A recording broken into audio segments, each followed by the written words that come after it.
Hi, it's Elaine from Penguin Place Crafts. If I look a little rosy, it's because I just went out to get the mail.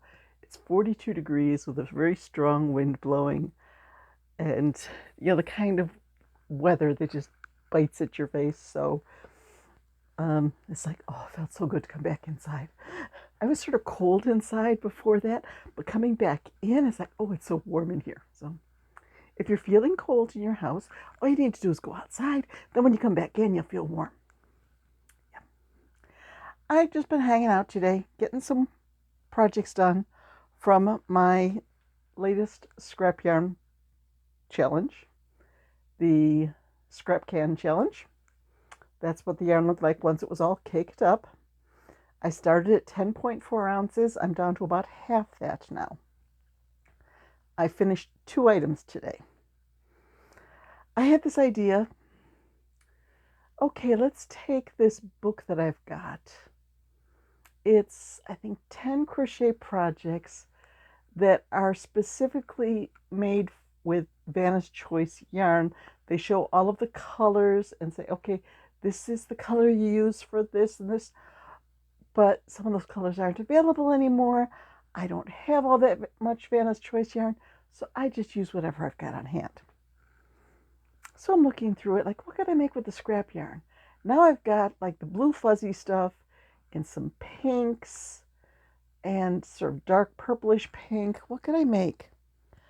Well, and some blues. Did I say blues? I don't know if I said blues.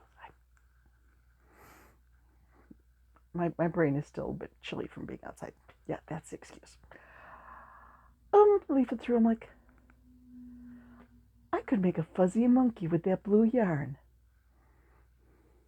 Would you be able to tell it's a monkey? I think because of the blue yarn, it didn't quite. Um, the head looks like it looks bigger than the picture.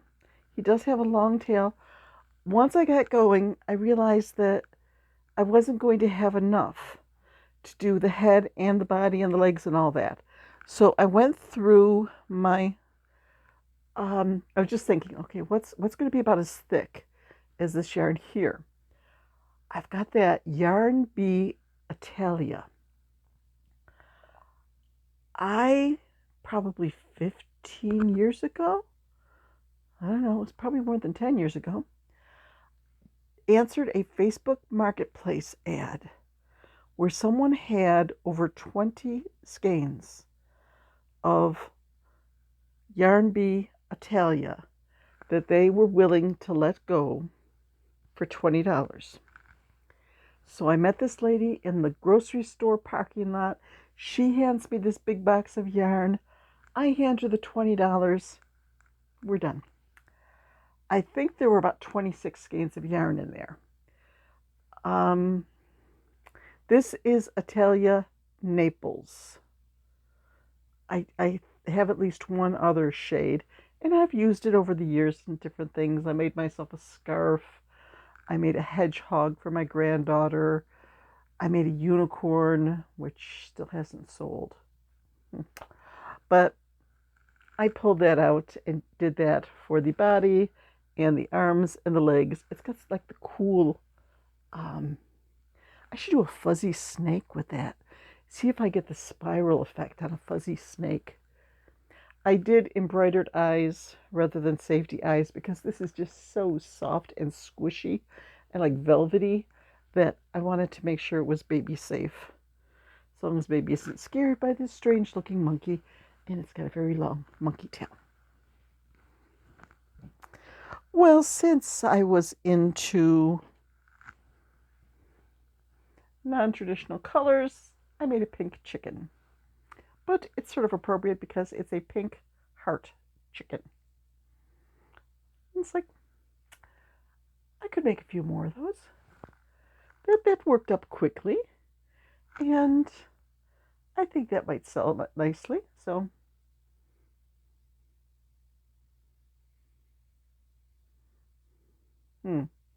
looking at it, okay, the camera only gets one.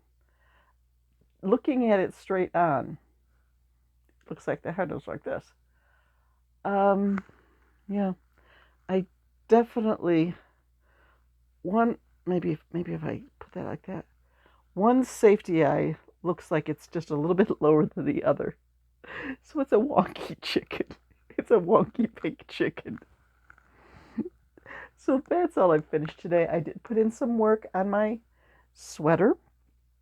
Um, I have divided the back and the front, and I think I'm almost done with the back. I have to actually get a measuring tape out and see how that is going. But I should finish up the back tonight.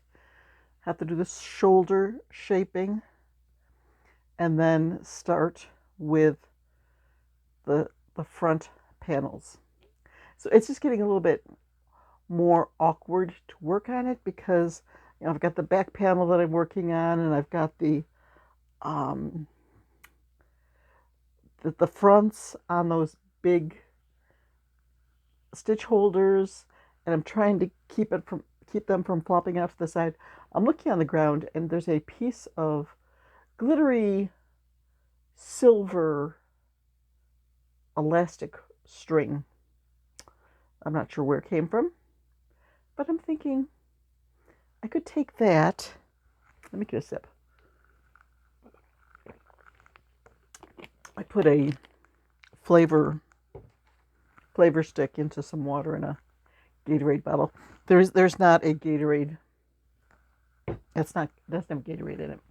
I think I'm dehydrated, so I'm trying to get in a lot of beverages today.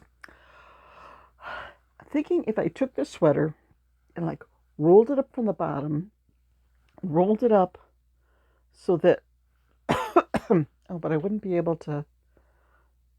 Maybe if I just folded it up a little bit, then I'd be able to tie the string around it to keep everything together and keep it from falling all over the place and being awkward, because I don't like the awkwardness of the sweater all over this. I did run into a problem when I was dividing it off. Slipped 22 stitches. Wonder if some of the powder from this was stuck on the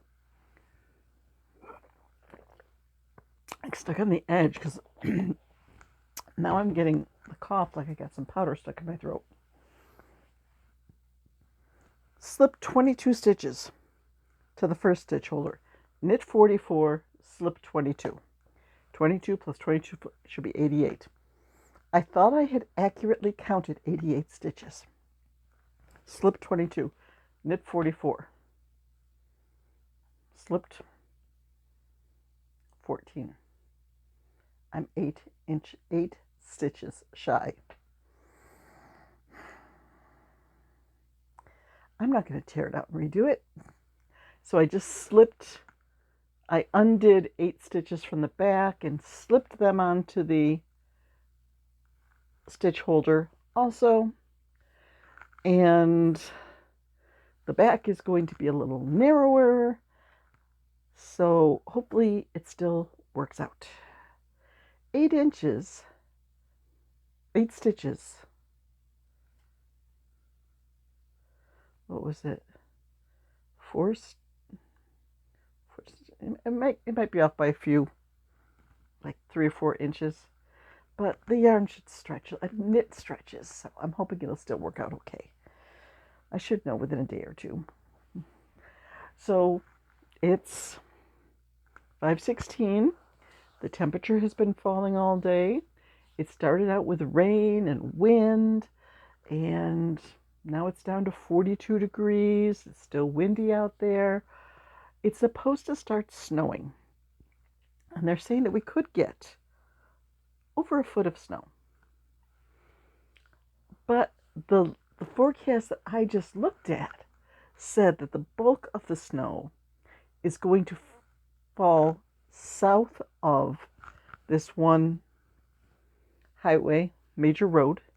It's usually the dividing line. And that road is south of us.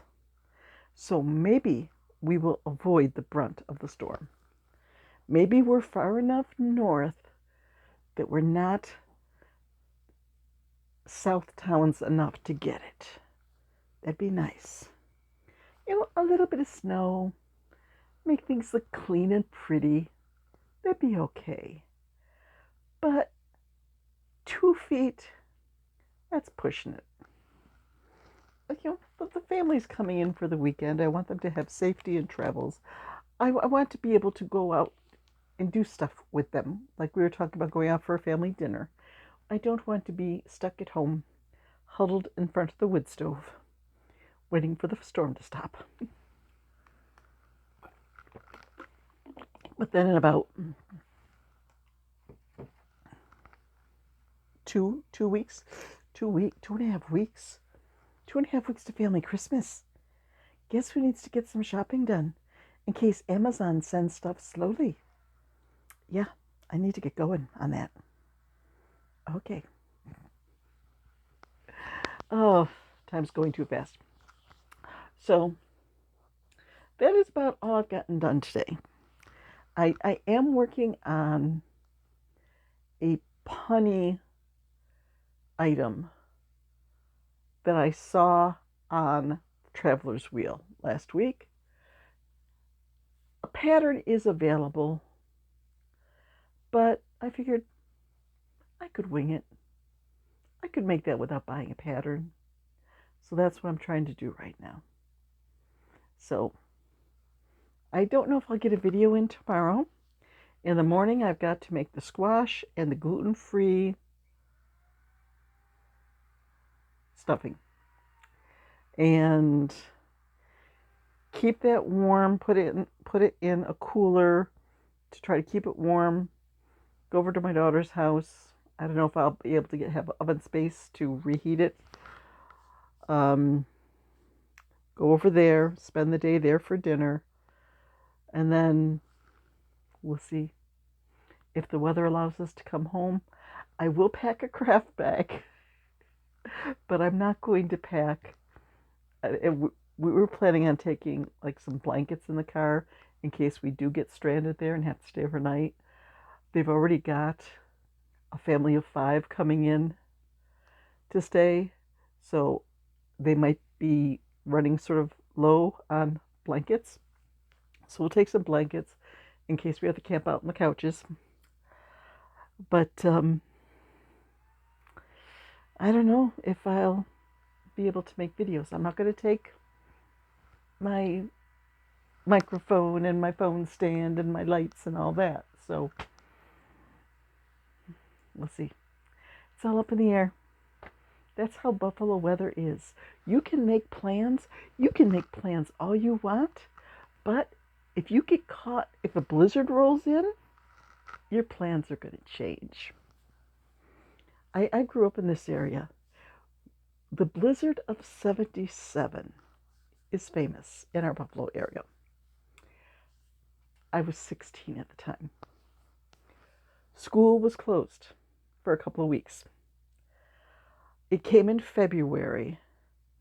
The lake was not frozen over. And the high winds and the snow just kept picking up the snow off the part of the lake that was frozen and blowing it over in our area. And it just kept snowing and blowing and snowing and blowing. And there was a lot of snow. I was on the farm, home on the farm.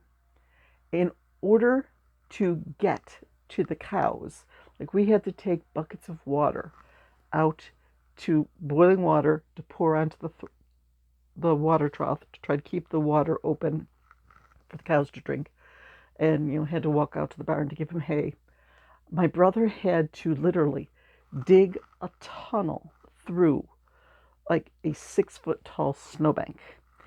He was trying to walk over it, but you're not going to walk over a 6-foot snowbank when you're carrying buckets of boiling water. So we had this tunnel. We had this huge snowdrift that went across the driveway, circular driveway right across the back between us and the barn. So there was like a little tunnel through there. There were windows in the house that were totally covered with snow. like the drift up against the snow, totally covered the windows. We were stuck in the house for a couple of weeks, and fortunately, we had food. We had freezers that were full. We didn't lose power. If we lost power, that would have been an issue. We were burning a wood stove, so could keep the house warm with the firewood. It was sort of tough going out to the wood pile to get the firewood, but we could keep the house warm with the wood stove. And the meals were starting to get sort of strange by the end of our confinement. My brother and the next door neighbor walked about a mile and a half up and down the snow because regular plows couldn't handle the drifts that were across the roads. We had to wait for them to be able to get out and plow and to bring in a special snow blower that would just dig through the drifts and throw the snow off to the side of the road. My brother and the other guy from up the road, it's like they're 17 and 18, walked a mile down the road to a dairy farm that couldn't get the milk out because the trucks couldn't get to the dairy farm. They were just dumping. And they had called the family up the street and said, hey, if you guys want any milk, if you can get here. So they walked a mile through these drifts, up and over drifts, and came back. They had baling twine, and they each had tied 2 gallons of milk at the ends of this baling twine. So the baling twine was just hanging from them. And it was slushy by the time they got home. The milk was starting to freeze in the jugs. But we had fresh milk. I don't think we had any eggs left. I don't think we had any bread left. There was so much we were out of. I could probably put together some pretty good meals for about 3 weeks if we were snowed in here. Because I could make bread. I have yeast. I have flour. Oh, that might run out pretty quick.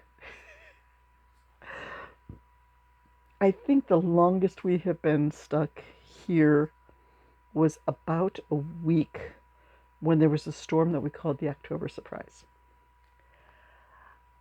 It hit when there were still leaves on the trees. And trees were falling, branches were falling, taking out wires. Power was out for over a week. So there was no school until all the roads were cleared and power was restored everywhere. There was no school. Stores were closed. Well, some stores stayed open, but you couldn't get to the stores because there were so many trees down that you just be driving down a road. It's like, oh, I can't get through here because there's a tree across the road. Turn around, go down the next road. Oh, I can't get through here because there's a tree across the road. And with the power out, couldn't get online. This was back, let's see, Candace was in her first year of college. So Candace was 18. She's born in 98. So 2016? 2006? It seems like it was longer ago than that. No, she's born in 88. Bethany was 98. So 2006. There we go. I don't know how old my own kids are. I didn't have a smartphone at that time. We had a phone. We only had a landline. And we had a cordless phone. That won't work if the power's out. So we had to go down the basement and find the old corded phone and plug that in so that we could get a call from my daughter and say, Mom, how come you haven't been emailing me? We had internet on the computer, on dial-up, so you had to be able to have power and a phone line. Okay. Reminiscing, yes. Life in the Buffalo area can be cold. There can be blizzards, but it only lasts for a few months. I am going to go make some dinner and then work on some more projects. So hopefully I'll have something to show you tomorrow. Oh, yeah, tomorrow's Thanksgiving. I don't know if I'll have something tomorrow. I'll be back. I should be back on Friday.